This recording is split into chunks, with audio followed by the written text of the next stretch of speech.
SSS members and pensioners, it's me, Angel. Welcome sa aking YouTube channel. Sasagutin ko tong comment ni Ma'am Jawad Fazal. Di ko alam kung tama yung pagbanggit ko ng name mo, sorry po. Sabi niya, what do you mean bago semester ng kanyang death? Kaya sa video na ito, sa ating mga SSS members and pensioners dyan, sa nagtataka din, ano ba itong lagi niyong naririnig na semester na tinatawag sa SSS? Mananatili ka dito sa video guys dahil yan ang ating pag-uusapan at iyong malaman kung ano nga ba itong semester na to.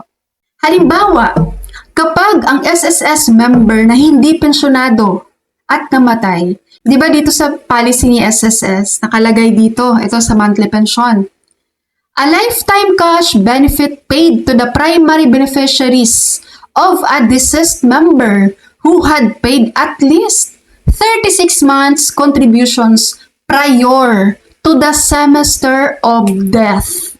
Ang sinasabi po dito, kapag daw ang SSS member na namatay, pero meron na siyang hindi bababa sa 36 months na contributions bago ang semester ng kanyang death, ang kanyang naiiwan na primary beneficiary, legal spouse to at below 21 years old na anak ha, ay magma-monthly pension. So ngayon, sinasabi dito bago ang semester ng kanyang death. Pag sinasabi nating semester guys, 6 months po yun ha, 6 na buwan. Okay? At para ma-determine natin ang semester nyo, alamin natin saan pasok kayong quarter. Anong quarter kayo? Sa isang taon po, meron tayong 4 na quarter. January, February, March, 1st quarter. April, May, June, 2nd quarter. July, August, September, 3rd quarter. October, November, December, 4th quarter. So, merong 4 na quarter sa isang taon. Halimbawa, ang iyong death ay February, month of February 2026, no? Namatay ka ng February 2026. So, alamin natin ang quarter mo. Ang February 2026, pasok po siya sa 1st quarter. Kasi ang 1st quarter natin, January to March. So, ibig sabihin, pasok ka sa 1st quarter. Ngayon po, di ba ang isang quarter, 3 months yun. I-semester nga, kailangan natin 6 months. So, mag-a-add po tayo ng another 1 quarter pabalik. Okay? So, di ba, ang 1st quarter mo, January, February, March. So, ibig sabihin po, dahil mag-a-add tayo ng isang quarter pabalik, i-a-add natin ang 4th quarter ng 2025. Ang 4th quarter ng year 2025 ay October to December. So, ibig pong sabihin, ang iyong semester ay from October 2025 to March 2026. October 2025, November 2025, December 2025, January 2026, February 2026, March 2026. So, ito po ang iyong semester of death.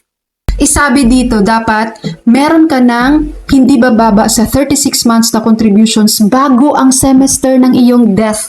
So, ibig sabihin guys, dapat bago mag-October 2025, nakabuo ka na dyan ng hindi bababa sa 36 months na contributions. Para ang iyong naiiwan na primary beneficiary, magma-monthly pension yun. Okay, pero mas maganda sana kung bago ang semester ng iyong death, ay malaki na rin ang contributions mo sa SSS, guys. Dahil ang amount, ang monthly pension na matatanggap ng iyong naiwang primary beneficiary, magdedepende yan kung magkano ang iyong contribution sa SSS. Kung malaki ang iyong contribution sa SSS, mas malaki din ang monthly pension ng iyong naiwang primary beneficiary. Okay, malinaw po ba guys? Sana malinaw po sa inyo itong semester. Sana naintindihan nyo po kung paano ito gagawin. Para kapag every time na meron tayong ginagawang mga tutorial video dito, tapos magbabanggit na naman ako bago ang semester ng sickness, bago ang semester ng death, bago ang semester ng retirement, yung mga ganyan, alam nyo na, no? Paano kukunin yung semester nyo. Okay po, sa ating mga SSS members and pensioners, bago ko po i-end ang video na ito guys, sa mga naghahanap dyan ng whitening lotion na worth it naman gamitin. Ito i-recommend ko sa inyo ang RDL Papaya Whitening Hand and Body Lotion plus Vitamin E. Mura lang ito guys, ang 600 ml na siya, so matagal nyo siyang magagamit. Ang link ng product na to ay ilalagay ko po sa description ng video. Okay, SSS members and pensioners, that's all for my video for today. Thank you so much for watching, everyone. God bless you all.